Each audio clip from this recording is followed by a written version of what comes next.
मेरे साथ जो है सोनू और सावन, नीरज रुद्राज सिंह। तो सोनू ने कहा कि हमारा जो है नीरज होटल के नाम से होटल था वो बंद हो गया है, आप उसमें आपके बच्चे चिकित्सक हैं तो आप उसमें अस्पताल खोल लें। तो मैंने कहा भाई जो है बोले कि हमारे पास तो ये भवन है वो जीवशील भवन है, हम केवल उसको दे सकते हैं। तो मैंने कहा ठीक है। तो इसमें हमारा जो है 6/4/2019 को अस्पताल खोलने के लिए साझेदारी अनुबंध हुआ, जिसमें जो पैसा था, लागत थी, पूरी मुझे लगाना था, और जो स्थायी कार्य में जो पैसा था वो 10 साल बाद उनको मुझे वापस करना। मैंने जो है उसमें जो है 31 लाख रुपया रिनोवेशन के लिए लगाया और 1,69,00,000 की मैंने medical instrument, x ray machine, CR machine, ECG, बहुत अच्छा मैंने एक अस्पताल बनाया था 30/15 केसरबाग रेस्कोर्स रोड ग्वालियर, जिसका भवन स्वामी सोनू माव थे। 20 सितंबर 2020 को जब अस्पताल बनकर तैयार हो गया, जब उसकी बिल्डिंग जो खंडर बिल्डिंग थी वो चमकने लगी, तो अपराधियों के मन में बदनीयती आ गई और उन्हें मेरे साथ जो है अपनी हरकतें जो है चालू कर दी। क्योंकि जो है सितंबर के बाद जो है अक्टूबर, नवंबर, दिसंबर 3 माह निकल गए। तो मैंने कहा साझेदारी अनुबंध के अनुसार जो लाभ और हानि में आप साझेदारी है, आप खर्चे के लिए पैसे दें। और उन्हें एक कमरा जो खाली नहीं किया था, इसके लिए मैंने अपने अधिवक्ता एडवोकेट शैलेंद्र कुशवाहा के माध्यम से मैंने 13 जनवरी को एक लीगल नोटिस उनको दिया कि आप खर्चे के लिए मुझे जो है पैसे दें। उस नोटिस से ये बौखला गए और इन्हें शाम को ही करीब 7-8 बजे का टाइम था, आतन अपराधी बाहुबली यदुनाथ सिंह तोमर और अन्य गुंडों बदमाशों को लेकर के अस्पताल पे आए। यदुनाथ सिंह और उसमें नीरज भी थी। कहने लगे अस्पताल तो जो है हम चलाएंगे, हमारा। मैंने कहा इसमें मैंने 2 करोड़ रुपये खर्च कर दिया है, आप पे कैसे हो सकता है। ने मुझे एक कमरे में बंद कर दिया। मैंने 100 डायल पे पुलिस को फोन किया, पुलिस आई वहां पे, मुझे निकाला और उनके खिलाफ एक 73/21 जो है FIR पड़ा थाने में दर्ज हुई। इसके बाद जब मुझे ऐसा लगा कि शहर का इतना बड़ा बदमाश जो है मेरे पीछे पड़ा है, तो मैंने माननीय न्यायालय में अपनी सुरक्षा के लिए, मेरी जान को खतरा हो गया तो मैंने अपनी सुरक्षा के लिए हाईकोर्ट में पिटीशन लगाया। विटनेस प्रोटेक्शन स्कीम 2018 के तहत मुझे जो है सुरक्षा के आदेश दिए, परंतु मुझे वो सुरक्षा प्राप्त नहीं हुई। इसके पश्चात 8 दिसंबर 2021 को 20-25 अपराधी प्रवृत्ति के लोग पिछले दरवाजे से आए और उन्हें सबसे पहले अस्पताल में लगे DVR CCTV कैमरों को कैप्चर किया और उसमें तोड़फोड़ की। मेरे जो कर्मचारी थे उन्होंने मुझे फोन लगाया कि डॉक्टर साहब इसमें ऐसे अपराधी आ गए हैं, हमको बाहर निकाल दिया गया। तो मैं आया, मुझे भी अंदर नहीं घुसने दिया। वहाँ पे 1-2 पुलिस वाले भी थे, मैं पड़ा थानेदार। वहाँ पे जब TI जो है विवेक अस्थाना जी थे, उन्हें मेरी रिपोर्ट लिखने से इनकार कर दिया और उसके विपरीत एक झूठा मुकदमा मेरे खिलाफ जो है दर्ज किया। और उसके बाद सामान्य धाराओं में 11 तारीख को उन्हें मेरी एक FIR लिखी। इसके पश्चात विवाद मुझे जो है डराते रहे, धमकाते रहे, बीच बीच में बदमाश आते रहे। मैं पुलिस से सहायता मांगता गया तो पुलिस ने मेरी सहायता नहीं। 25 दिसंबर 2021 को करीब 30-40 लोग बदमाश प्रवृत्ति के लोग आए और वो अस्पताल में घुस के मेरे जो मैनेजर था उसके पहले सबसे पहले मोबाइल छीन लिया, पैसे भी रखे थे वो भी गिरफ्तारी करी और जो है इनने जो है हमला चालू कर दिया। मैं पहुंचा, मैंने कहा वहाँ पर एक सब इंस्पेक्टर थे मनीराम, वो मुझे वहाँ मिले, क्योंकि मैंने एसपी साहब को और आईजी साहब को भी कॉल किया कि ऐसी ऐसी लोग बदमाश आ गए अस्पताल में घुस रहे हैं। तो उन्होंने कहा अंदर कोई नहीं है। मैंने कहा अंदर लोग हैं। जब मैं उनको अंदर लेके गया तो हथियारबंद लोग उसमें अंदर जो है बैठे थे। इस बात को मैंने टीआई विवेक स्टाइन से भी कहा, परंतु उनने मेरी रिपोर्ट को नहीं लिखा, क्योंकि पुलिस जो है पूरी मैनेज जो है हो चुकी थी, वो मेरी बात को सुनने के लिए तैयार नहीं थी। इसके पश्चात 26 तारीख को सुबह मैं रात के 1 बजे तक तो वहीं थाने में था, फिर मैं चला आया। 26 तारीख को 40-50 हथियारबंद लोग आए और उन्हें टीन सेट लगा के और जो है उसको जो है अस्पताल को बंद कर दिया, उस पर कब्जा कर लिया अवैध तरीके से, असंवैधानिक रूप से, और जो है मुझे बाहर कर दिया। इसके पश्चात जब मैंने एक हाई कोर्ट में पिटीशन फाइल की कि मेरी रिपोर्ट नहीं लिखी जा रही, WP2193 लाई द्वारा भाई, तब जो है उन्हें मेरी एक FIR को जो है लिखा, वो भी सामान्य धारा में मेरी पूरी बात को नहीं लिखा गया। मैंने जब मुझे बयान के लिए बुलाया तो मैंने कहा साहब मेरा इसमें 1,69,00,000 के इंस्ट्रूमेंट रखे हुए हैं, उनकी चोरी हो सकती है।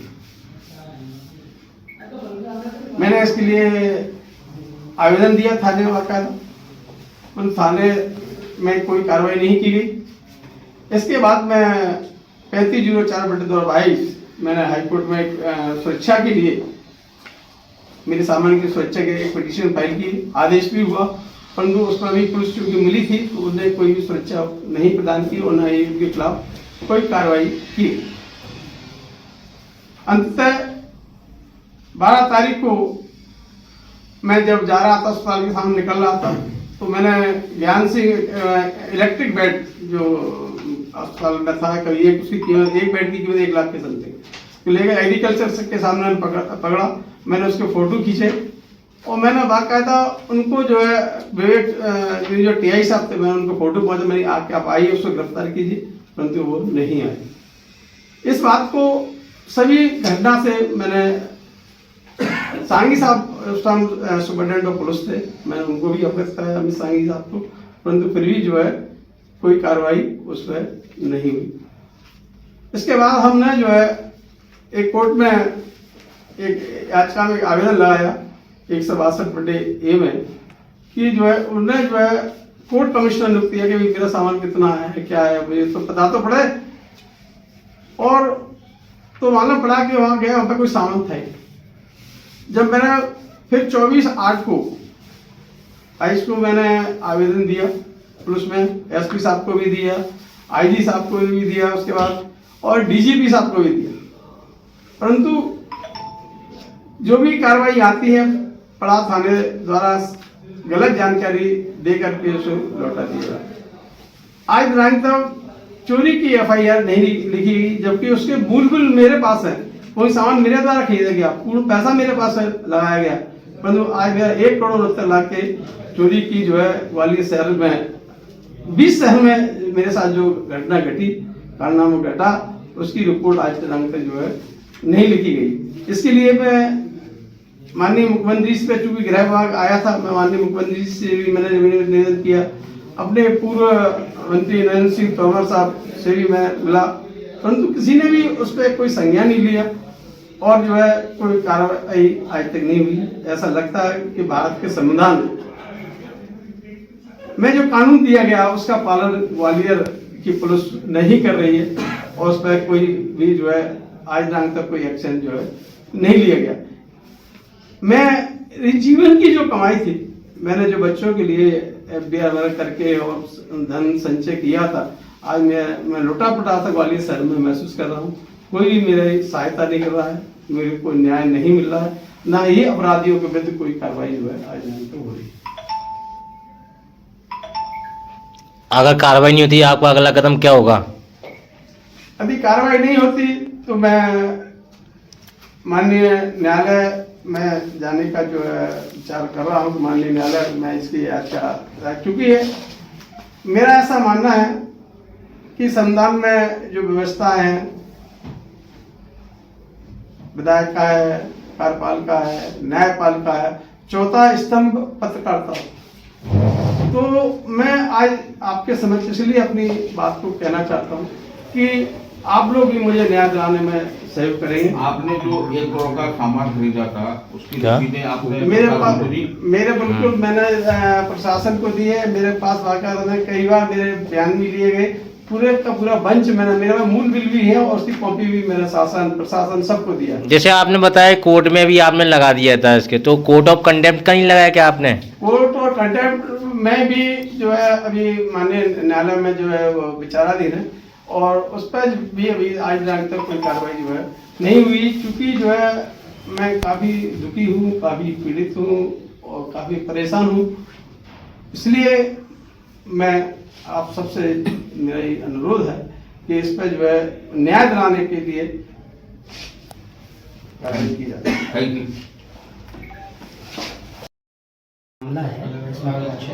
मेरा जो है मैंने जो है 20 सितंबर 2020 को काया हॉस्पिटल का उद्घाटन किया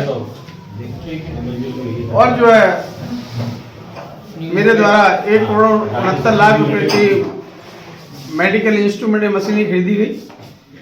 31 लाख रुपए मैंने रिनोवेशन में लगाया और 36 लाख रुपए का मैंने जो है अन्य व्यय किए।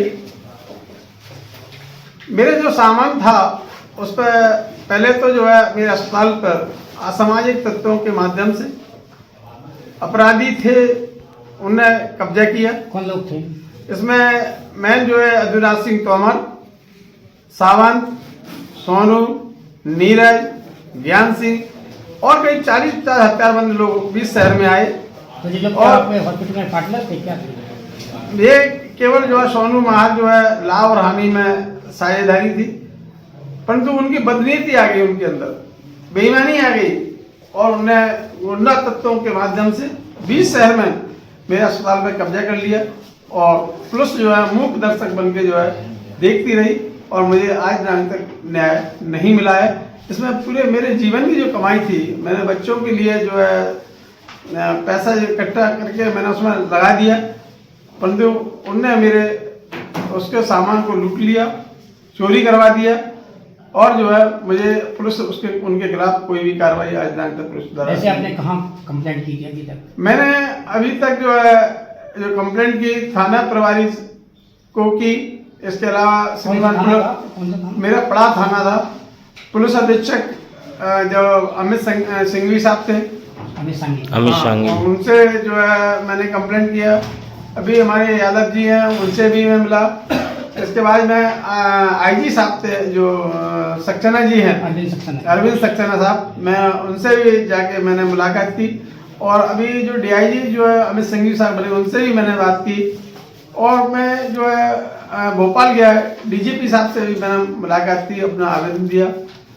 मुख्यमंत्री साहब से भी मैंने मुलाकात की और इसमें जो यहाँ के पूर्व सांसद केंद्रीय मंत्री नरेंद्र सिंह तोमर साहब से भी मैंने मुलाकात की, परंतु किसी के द्वारा मुझे आज तक न्याय जो है नहीं मिला है। क्या बोला आपने वरिष्ठ अधिकारी को दिया, पुलिस प्रशासन को, क्या कहते हैं? मैं कहते हैं हम कार्रवाई कर रहे हैं, पत्र नीचे आते हैं, बयान लिए जाते हैं, फिर एक उल्टी रिपोर्ट बना करके ऊपर वरिष्ठ अधिकारियों को पहुंचा दी जाती है। इस पर या तो सीबीआई के द्वारा जांच की जाए या कोई इस प्रकार की एजेंसी से जांच की जाए जिससे सत्य सामने आए और जो है उनके खिलाफ कार्रवाई हो, क्योंकि जो भी सामान उसके मूल बिल मेरे पास है, फिर भी जो है उसको जो है रिपोर्ट को FIR नहीं लिखी जाती है और जो है अपराधी 20 शहर में मजा। कार्रवाई नहीं होगी, अब क्या करोगे आप? पुलिस प्रशासन कार्रवाई नहीं करेगी? पुलिस कार्रवाई नहीं करेगी तो मैं माननीय उच्चतम न्यायालय में रिट याचिका में लगाई थी, इससे पहले भी लगाई थी दोबारा फिर मैं लगाने का विचार कर रहा हूँ। और माननीय उच्चतम न्यायालय कोई पत्र लिखूंगा, माननीय राष्ट्रपति प्रधानमंत्री जी, उनको भी मैं निवेदन करूंगा कि भारत में भारत के संविधान का जो कानून कहता है उनके खिलाफ उनके उस पर कार्रवाई की जाए और उसमें एक वरिष्ठ अधिकारी जो है जांच करें और मुझे न्याय दिलाएं।